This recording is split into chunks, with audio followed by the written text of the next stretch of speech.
Hey everybody, it's Matt. What is going on? And it is time for Wrestling with Whiskey Weekly, the show with the name so confusing and it still hasn't changed. Or not confusing, but tongue-tied, right? But welcome everybody. Hopefully you guys are all doing well. Those who are watching live, those who are going to come back to this later. Appreciate you guys being here. This has been a good week for me, good week for whiskey, and so on and so forth. We got LJ's in the house. Yes, our friend Arcanus. Caesar, Casey, Sardog's in the house. Michael Mirney's in the house. Thank you guys so much for being here. Spread the word on Wrestling with Whiskey Weekly.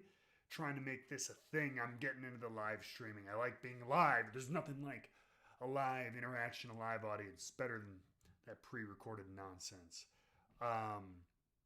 But yeah, a couple of topics to dive into tonight. And I'm going to get to those. So let's take a look at what they are. These are tonight's topics. We're going to talk about last night. For those of you who aren't aware, Bardstown Bourbon Company is hosting its world's top whiskey taster competition. Last night they had the Chicago Regionals. If you didn't see, some stuff happened. We'll get to it. I'm going to give you just a small update on the Wrestling with Whiskey Barrel Club. If you haven't joined, it is in the description below, or it should be. And if not, I will edit it later, so it is. There's Patreon, $5 a month. You're in the club. My supplier can ship to 30 states, and we're already lining up picks, and I'll tell you about that a little bit later. And finally, we'll talk about some more limited releases getting announced this week, as well as among those, the infamous Blanton straight from the barrel. Is it a good thing? Is it a bad thing that it will now be here in the United States? Before we get to our review for the evening, which is Whiskey Acres Bottled in Bond Bourbon, we will be tasting that in the review corner. But let's take a look at the topics, right? So let's start off. Last night, Bardstown Bourbon Company had, what was it? The world's top whiskey taster regional qualifiers, champion, whatever you want to call it. They're having all their regions that they distribute in, which I believe there are 11. There are 10 or 11, are having competitions amongst different people in those areas. You had to submit a 1-minute video. But those who got selected went on to the regionals in their area, and then now they're starting to have tasting and presentation competitions between the people in every region. So Tennessee was earlier this week. Chicago was the second region, and I was lucky enough and honored to participate in that competition. Hosted by National Brand Ambassador Sam. Dan Calloway was there as well. Local rep Ed Rodriguez from Bardstown Bourbon Company, as well as the chef from Bardstown Bourbon Company from their restaurant, Bottled and Bond Kitchen and Bar, which is an awesome culinary experience. If you haven't been there and ever plan to go to the Bourbon Trail or Bardstown, please, I'm telling you to check it out.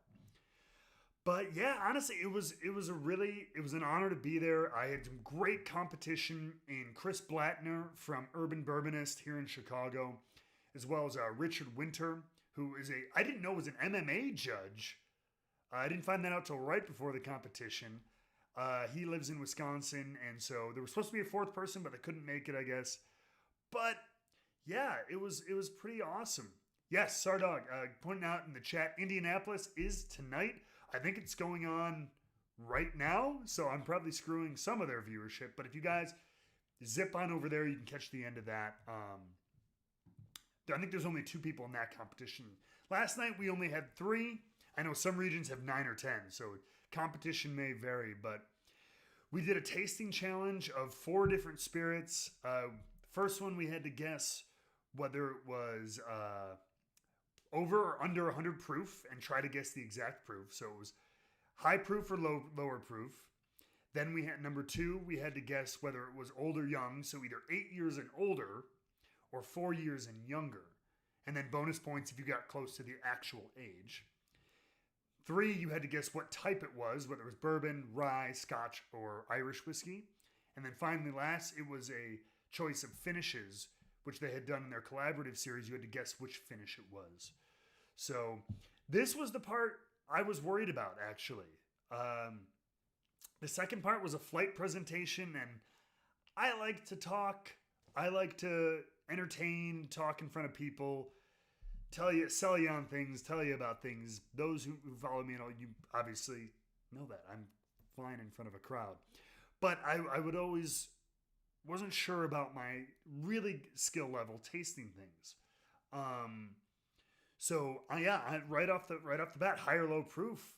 I could just tell. I'm like, this is lower proof. It's not tame, but it's in the 90s. And sure enough, I was right. I was the only one who was right on that. Didn't get the exact proof, so I missed that.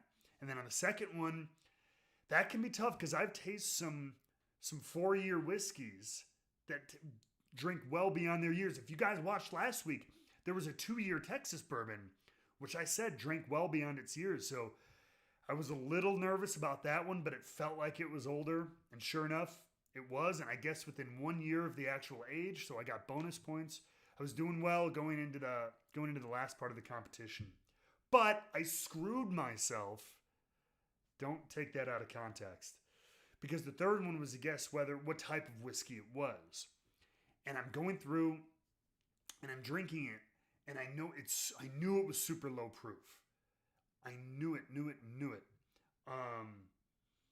So I figured it was Irish or Scotch, because those are pretty much always, unless you get a specific release, bottled right around that 80 proof. And this felt very thin. And I knew, but it wasn't as malty as Scotch, but it felt kind of sweet, and there was a little bit of spice. So I'm like, maybe it's bourbon, but the color was very light. So I thought it, and I was coming down to the wire, and I just threw bourbon out there because I didn't trust my instincts that it was Irish. And sure enough, it was Jameson's. So we all got that one wrong, though, actually. It was kind of funny. And then finally, it was the collaboration challenge, which finish was on the whiskey. And man, the minute I smelled that whiskey, I knew exactly what it was. Not because of any particular skill, but I had a conversation with my dad. We shared their sherry finish, Bardstown Bourbon Company's sherry finish collaboration. And we talked about it, and I just remember smelling it over and over that day and just getting that sherry on the nose, that sweet fruit, that almost like almondy cherry fruit. And then the color was very recognizable. And so that one I knew, and so that kind of pushed me into the finals. And then, man, the flights were all good from the competition. Richard had these awesome food pairings that he took us through. He had a lot of enthusiasm, had some great choices. Chris took us through different types of rye, from low proof to high proof.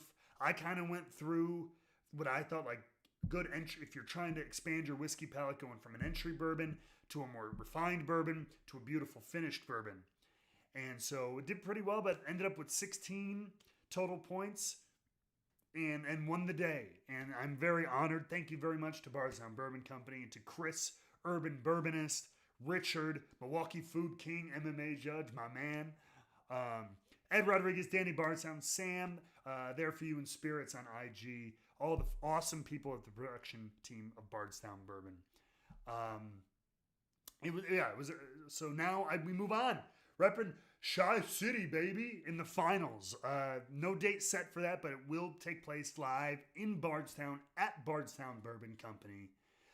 That's going to be an honor just to compete and meet people from across the country. Hopefully things by then are a little bit easier to shake hands, hug, whatever the hell it is. But we'll see. Let me jump into the chat really quick before we move on. Michael, how did I get a palate for whiskey? I'm still getting a palate for whiskey. You know what I mean? I just pay attention to what I'm drinking. I try to. Sometimes, yes, of course, I just sit on the couch and sitting with the wife, watching a movie, sipping on, not just enjoying it, not really thinking about it. But I do take the time, whether on my own or with friends. I've got whiskey pals who will sit and have tastings and go, like, that, I'm really smelling this. You know, my friend Greg Hamilton from WWE, we did a whole series of videos on this YouTube channel trying the different distilleries, so trying to get those palates. So, you know, like, just, you nerd out, you study it like anything else. Only this is a little bit more of a fun study study materials than maybe a book and pencil, but books and pencils are used too. Angus, my friend from Twitch. Sorry, your YouTuber friend is absolutely wrong. I'm here in Chicago. My wife will be there. Shaw will be at All Out. Not sure she's going to be around. She might be doing some announcing and stuff like that. We'll see. But yeah, anyway, it was a fun competition. Happy to have done it. So, moving right along, the Wrestling with Whiskey Barrel Club. If you haven't joined, and it sounds like something you'd want to do, as I said earlier, the link is below in the description. Patreon.com/wrestlingwithwhiskey. $5 a month gets you into the club. And right now, I've already started lining up a couple of really cool picks. We can fulfill 30 states in the continental U.S., so check those out. They are listed on the website. They are listed in most of the ads or like little stories that I post, so check that out. We're going to be selecting some really good barrels, man. I'm starting with a lot of the craft whiskey because, they have a little bit more wiggle room to work with. A lot of the big guys are very allocated or already filled up for the year. So I'm going to get to them next year. So I'm excited to announce the first one that we are moving forward with is Woodenville Whiskey. If you saw this show a couple of weeks ago, I had their bourbon, 90 proof bourbon, about 5 years old, and it's really nice. That's just their regular batched 90 proof bourbon, and it's very, very nice. But their single barrel selects are bottled at cask strength. So right out of the barrel, unfiltered, uncut. So those will definitely be coming to the Wrestling with Whiskey Single Barrel Club. We're about 4 to 6 weeks away from getting those samples, and then it'll be a little bit after that we get the bottles. But I will be sure to let you guys know what's going on with that. I will try to get the samples tasting on here if and when I can. Different distilleries have different rules about where you can do the tasting. Some let you take them home. Some you have to do with their representative on site at a store. So for sure, Woodenville is happening. I might be able to finagle something before I get the Woodenville samples. So we might be able to do, little birdie's telling me we might be able to do an Elijah Craig pick before I get the Woodenville samples if I'm able to get down there. Talking to Heaven Hill right now. My retail partner has reached out to Whistle Pig. They're generally a little bit more expensive, but they have some excellent well-aged ryes and their single barrels of those. And also custom blends are very cool. Talking with a Journeyman who's a local in Michigan. Many of you may have heard of Journeyman. And we're also talking to 1-8 out of DC. They have some very cool finishes from some of their sourced whiskey. If you go on their website, 1-8 Distilling out of Washington, D.C., you can check out, I believe it's their Untitled series, because they have their homegrown spirits, but I believe their barrel picks come out of their Untitled series. So you've got some well-aged source whiskeys that have some very cool finishes. So that's a possibility. I'm talking with our distributor right now, but just wanted to give you guys a line on that. And we'll see what happens, what happens next. Tell if you're not living in one of these states, please tell your friends. I want to build up the membership as much as we can so we can go to the suppliers, go to the distributors and show them, hey, we've got 100, 200 people all willing to buy 1, 2, 3 bottles, whatever it is. So more buying power from the Wrestling with Whiskey Barrel Club. So, yes, Steph, the blends, the marriages, are supposed to be very, very cool. Angus, no internationals to start off with. We're sticking with kind of American bourbon and whiskey just because all the distilleries over here, they're much easier to get in contact with. But don't get me wrong. I'm looking to potentially long-term, there are single cask picks of Scotch. There are barrel picks of things like rums, like Caribbean rums that I would love to do. Even tequilas, like barrel-aged tequilas are really starting. Some of the stuff I've been tasting is really, really cool. So long-term, I'd like to do things like that. But to start off, we're doing classic American whiskey and bourbon. Michael, I don't mix a lot. If I do, I mix like an old fashioned or a whiskey sour. I don't really mix with soda or anything, but I like to taste the spirit as it is. To your question earlier, that's part of how I've developed my palate. I drink a lot of neat whiskey so I can get the taste of each individual flavor directly from the whiskey without changing it. Moving right along though, our final Chizat topic of the night. More limiteds released or announced. Coming out of Heaven Hill, we have the Old Fitzgerald Bottled in Bond. If you know Old Fitz, it's a wheated bourbon. Was a pretty prominent line for a while. Then kind of dipped down to the bottom shelf. You can still get Old Fitzgerald on the shelf in a plastic bottle, I believe, or it's a screw top bottle of some kind. But now, especially like if you get vintage Old Fitz, it's really good. But now they've released this beautiful decanter the last couple of years. This fall, because they do it twice a year, is a 14-year Bottled in Bond wheated whiskey. So Bottled in Bond, as we'll talk later in our review corner, it's got to be at least 4 years old. But this, they tell you, is 14 years old, barreled at 100 proof, one season, one distiller. So I've been hit or miss with some of these in the last couple times. I have the 13-year and it was okay. I tried the 9-year and I thought it was excellent. Then there was an 11-year, which I thought was all right. It was better than the 13-year, but not as good as the 9. And then I know some people have had like a 15-year that they said was very, very good. So it all really depends. I've loved the 9-year the most. We'll see what happens with that. But kind of big news coming out of Buffalo Trace, as if those guys can't release enough frickin' allocated whiskey and everything. And what looks like good news, but I'm going to tell you, I don't think it's excellent news. On the heels of the Blanton's Gold being brought domestically for limited release, now Blanton's straight from the barrel.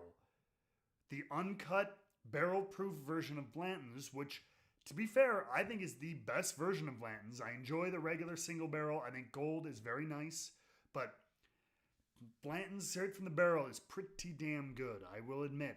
I got a bottle from Japan a few years ago, and I loved it. I'm so sad it's gone. And so you think I might be happy that, oh, they're going to release it here. And I'm not. Not just because I know people are going to clamor for it and it's going to be hard to find. It's hard to find anyway, whether you ship it internationally or wait till a trip or something like that. It's still kind of hard to find. I will say the MSRP of $150 for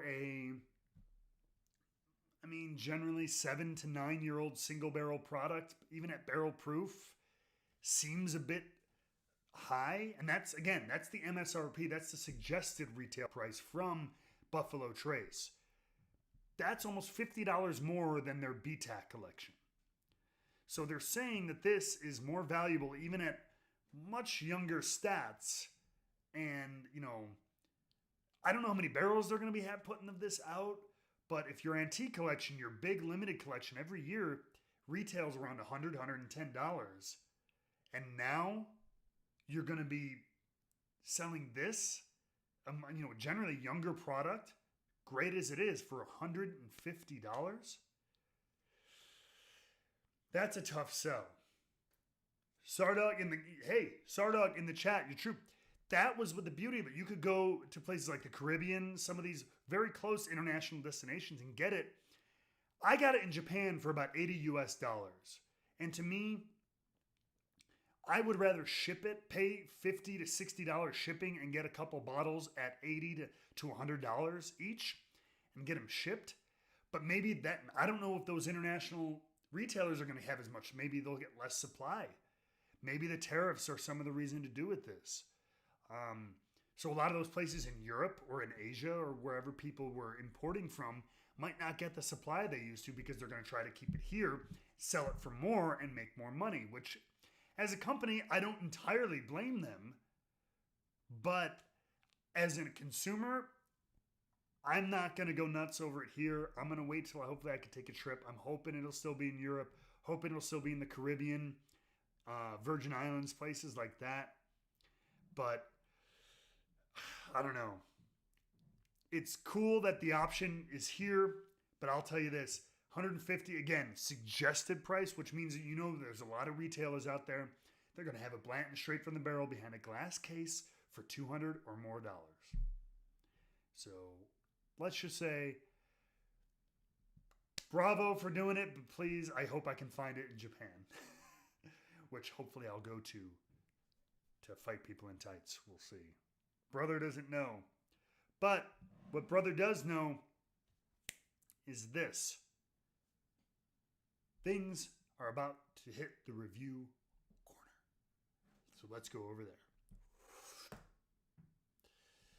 There we go. So everybody.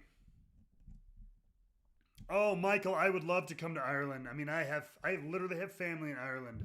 Michael in the chat talking about coming to Ireland. Hopefully, when the world calms down a bit, we can all come to the places that we love. So I'm going to pour this out here. We got to get a little air. We have our Whiskey Acres. Let's try to get this. There we go. Whiskey Acres. Straight bourbon, bottled in bond. Right from a local distiller. Whiskey Acres is a kind of a unique distillery located out of DeKalb, Illinois, which is home of Northern Illinois University, about an hour and a half, 2 hours west of the city of Chicago. But Whiskey Acres is kind of what you would call a grain-to-glass distillery. They source every grain. Everything is done in-house. They have a farm. They have a distillery. They do it all by themselves, which I think is very cool. It's risky in a way. A lot of these, obviously, bigger distilleries have these large commercial farms. The quality is consistent. They know exactly what they're getting because they work with these big farms who do the same, again, corporate farms that do the same thing every year. So consistency, while it may seem boring, breeds results. So when you take it on a smaller family farm, seasons vary, harvests vary, disease, rainfall, all this thing can affect you on a much greater scale than it does a much larger farm. So, but I do love the idea of containing every single thing in-house. So all the corn, all the rye, all the barley for this product is grown on the family farm in DeKalb for Whiskey Acres. And so these guys have been around for a little while, obviously, and now this is their first time. See, even on the bottle, grown, distilled, and bottled by. That's a hell of a designation. And so is bottled in bond. So bottled in bond, very, very quick primer for those of you who aren't sure, who haven't jumped into that yet. In 1897, led by people like Colonel E.H. Taylor, yes, the same E.H. Taylor from the whiskey brand, from Buffalo Trace,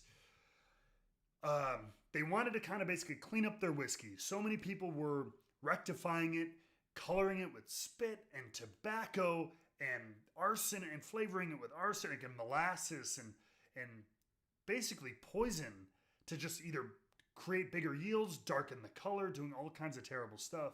So they introduced the Bottled and Bond Act, which basically set forth some regulations to be labeled bottled and bond. The big key ones are it has to be at least 4 years old. It has to be aged in a government bonded warehouse that is checked upon by government officials on a regular basis. It has to be from one distiller in one distilling season and bottled at 100 proof. So those are the rules we found. Obviously, in today's much more scientifically, corporately controlled things, generally speaking, if you have a big distillery, it's run, the health department exists now. So this isn't as needed of a label anymore, but people still sometimes, it's still nice to know that it's pure. The idea of one season, one distiller, you know exactly what you're getting and where it's coming from. And especially this one, all done on the family farm, which I think is very, very cool. So, the real question is, how does it taste? Oh, and by the way, as I mentioned last night in the regionals, 1897, the Bottled and Bond Act passed to clean up whiskey. Do you know when the Pure Food and Drug Act passed? to clean up our food and medicine, to regulate that? 1906. Almost 10 years later, we cleaned up our whiskey before we cleaned up our food and medicine. Why? America. God bless it. So, fun fact, if you learn that now, if you didn't know that before. So let's get into tasting this. So this is Whiskey Acres, bottled and bond. So 4 years, probably mean, judging on the age of the company itself, this whiskey's probably a little over 4 years. Because I know their oldest product is something close to 5. I don't know if they've hit 5 yet, but we know it's at least 4, somewhere between 4 and 5. I picked this up at Binny's today. It retails for $49.99. So if you go by the classic whiskey, $10 per year aged, which is an old rule of thumb, but this is getting close to 5 years, so $50. And especially for a smaller craft distiller who usually have to charge more because of their small capacity, it's a pretty, I would say, fair price for this market. Is it a fair price for what's in the glass? That's what we're about to find out. So first of all, we'll take a look at the color. As we've often talked about, color, once you hit 4 years, it doesn't get a ton darker until you start hitting those double digits, but it's still a very nice, deep amber color, beautiful for whiskey. Let's take a whiff.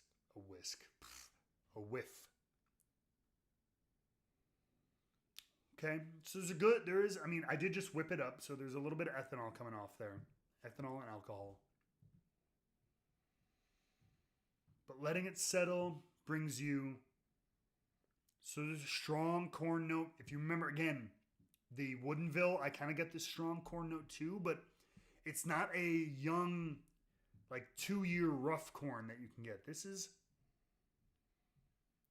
has got some sweetness. There's definitely some alcohol heat coming off there. It's 100 proof, like we said, as per the Bottled and Bond Act. Okay, but now that it's kind of got some air, it's done kind of swirling around. Getting some fruit, some nice sweet brown sugar. Like light grape and plum, but not much. It's mostly traditional stuff. It's caramels, it's vanillas. You definitely get the grain though. I mean, you can still tell this is not a 6, 8, 10-year spirit. You can tell just a hint of that youth. It's a little rough around the edges. But sometimes that's nice. It's got this little bit of this youth bite on the nose. We'll see if it's on the palate. But sometimes you don't always want that sometimes these batches from the big guys, it's a nice, bold, round vanilla caramel, 6 to 8 year product, whether it's Knob Creek, Elijah Craig, Buffalo Trace, all solid bourbons, but with their own palates, but you kind of get used to the same thing. So it's nice to kind of get these a little bit younger, even if it is kind of harsh. It kind of breaks you out of your usual pattern. Some almost almondy undertones in that as well. Let's take a sip. Cheers, everybody. Cheers to Wrestling with Whiskey Weekly.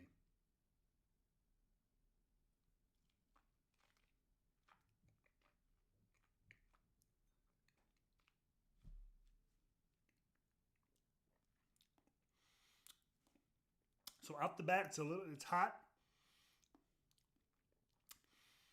Little hotter than I would expect for 100 proof. The spice is nice. Black pepper's in there. Once again, we do kind of get a strong grain note. Almost grassy, which I've gotten before in slightly younger whiskeys. I don't know what size barrels these use. Some of these craft distillers do use small barrels, which sometimes to me add a little bit of a harsh quality because it ages quicker because it goes in and out of the wood at a higher rate because of the small surface area inside the smaller barrel. However, I don't know about this.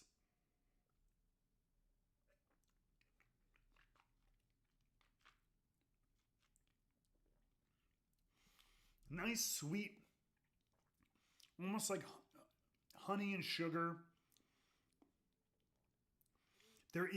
It's counterbalanced with like it's a grainy. It's not a super pleasant grain, but it's not like throwing you off. It just takes me down a peg from like really nice. If that wasn't there, if it was a little bit more rounded out, I think I'd give this like a holy crap. I'm liking it. To be fair, this also is a freshly opened bottle. Just got it this afternoon. So sometimes with a little bit of air, these younger, harsher whiskeys tend to round out a little bit. So I'll revisit this and I'll post it on Instagram. A little update on this. But for now,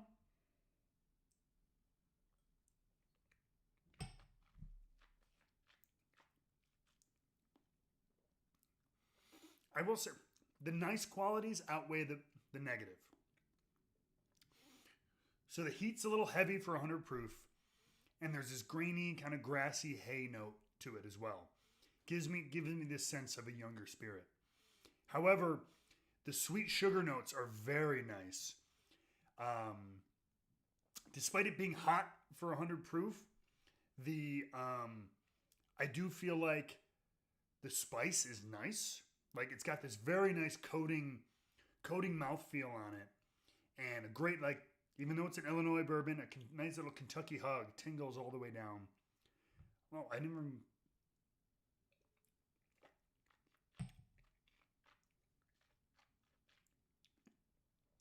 Check on the finish here. Okay, it's younger, so it's still not going to be a super long finish. It's probably short to medium. Pick up a little extra honey, a little extra light fruit, but nothing out of the ordinary on that finish. So, for $50, if you want, I think it's worthwhile to check out if you've either been following Whiskey Acres or you're in this market and you're looking for something new to try. I don't think you're going to be disappointed. I would be curious to see what this looks like in 6 years, or better yet, 8. I still think there's some rough edges to work out, but at $50 for a craft distiller, a bottled and bond product, which is still a very reputable and sought after label these days, if you're up for it, maybe give it a try. So that's my overall thoughts. Whiskey Acres, bottled and bond bourbon. Again, kudos, all grain to glass. I give them all the credit in the world to that. That is not an easy operation to pull off. It is not an easy thing to maintain. I mean, again, that's what I'm saying. For $50, this is something I've seen a lot of other companies in the area who have farms and have a similar kind of setup charge $70, $75 for their product. So these guys, I think, are on the right track. I'm curious to see what it'll be in a few years. So that's the review for Whiskey Acres, Bottled and Bond. Let's jump back into the chat, do a couple of questions and stuff. Let's cut there we go. Appreciate you guys being here. Monica, I see you're in here. No, appreciate you being here. You can always catch up later today. That's fine. Angus in the chat, rye. I love rye, and I want to get more rye in my life. But I am bourbon through and through. That is me. But I am learning more about ryes as well as a ton of other spirits. Oh shoot, Christopher Hart is in the chat as well. Whiskey Pete himself from the great city of Houston, Texas. Host over at the ESPN station over there, as well as host of Whiskey Pete, that I was lucky enough to be a guest on. He is a madman who has released free Pappy lineups all over the city of Houston for the month of September because he's insane and he wants to see bloodshed run through the streets of Houston. But it is, if you do live in Houston, it is a very cool competition, like scavenger hunt type of thing. Please go check out him on Instagram, to follow that if you are in the city and stuff like that. He is an awesome dude. But Michael, I believe I asked. Oh yeah, okay. I hope I answered the question. $49.99, Michael Mierney, for a bottle of Whiskey Acres. That's what it is. Philip Clark, what is my go-to for a whiskey? I usually grab a bourbon. That's my go-to. Again, there's a lot of great, like, just daily sipper bourbons. I love my Russell's 10-year. It's an incredible, well-aged product, well-proofed product. Incredible distillery for $39 at most stores. That's one for me. Maker's Mark is great. I'm loving Smoke Wagon straight bourbon if it's in your region. $36. Well-blended MGP. Gives you a nice balance of the high rye bourbon, but not at a super high proof. Those are things that I love to check out kind of on a regular basis. Scorpion, what are your thoughts on experimental whiskey, such as Cleveland? That's, you know what's kind of a funny story about Cleveland. Cleveland whiskey. They are the first distillery kind of after I set up Wrestling with Whiskey on Instagram that I toured. Because literally like 2 weeks after I started that Instagram page, WWE was in Cleveland. And I was like, oh, shoot. I had followed them. They had followed me. And like I sent DMs with the social media person there. And he invited me to come check it out. So I saw their operation up close and personal. My personal opinion is I love to see innovation. I love to see people trying to push things forward and try different methods of creating, of flavoring, of aging whiskey. I think you've got to push things. I think it's, as much as I love the old ways, the old-fashioned way, and I'm a very much, when it comes to whiskey, I'm an old-fashioned person, but I push it. Because you will go nowhere. History will stop, and that is bad for everyone. That being said, the idea of rapid aging, I think, is a bit of a fool's errand. Whether it's the TerraPure process or Cleveland whiskey, what essentially they do is they take very young bourbon and whiskey, usually a year old or so, and they dump it in a tank, and then they use various chopped up staves and chips from different woods, whether it's, it allows them to use different woods, which is fair, like maple, or instead of just using oak, but like maple or cedar, and they basically whisk it together at high speeds for, I'm not sure how many hours, 24, 48 something hours, and they claim that it ages the product because it whiffs the wood in and out faster than normal aging. They claim it ages it like in 6 to 8 year bourbon, in the matter of days.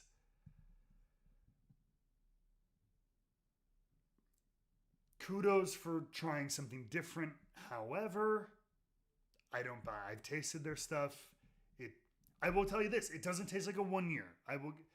It does not taste like 1 year old whiskey, which is what it is before they throw it in that process.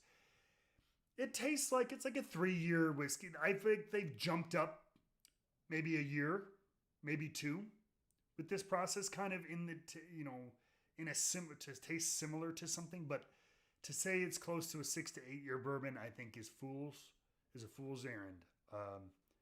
So that's a long-winded explanation to tell you I love innovation and I think people need to keep trying, but in that department, the rapid aging, I have yet to find a product that I think actually tastes like it's what it claims to taste like.